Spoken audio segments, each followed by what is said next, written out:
वज़ीर-ए-आज़म ने यूनान कश्ती हादसे में पाकिस्तानियों के जाँ बहक होने का सख्त नोटिस लिया। तहकीकात के लिए 4 रुकनी कमेटी बना दी गई। कल मुल्क भर में यौम सोग मनाया जाएगा। पाकिस्तानी सिफारती मिशन की जानिब से लाशों की शनाख्त के लिए कोशिशें जारी हैं। बच जाने वाले 12 पाकिस्तानियों की शनाख्त कर ली गई।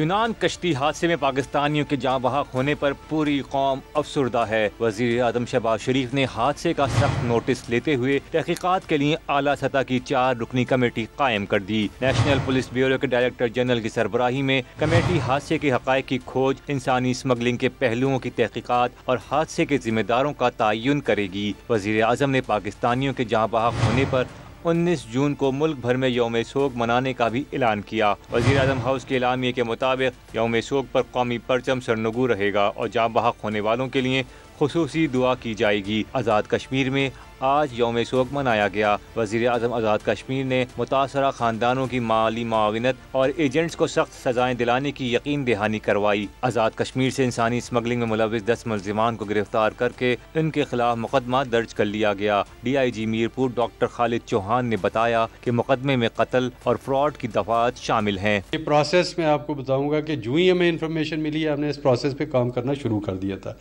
ये ऐसे नहीं है कि एक लोकली एक चीज़ होगी, इसके कनेक्शंस होते हैं। और जैसे ये क्राइम की जो बाउंड्रीज हैं वो अनलिमिटेड टाइप की होती हैं। ये नहीं होता कि जी अगर फॉर एग्जांपल कोटली में तो कोटली में ही हो गया, उधर से आए और उधर से ही हो गया।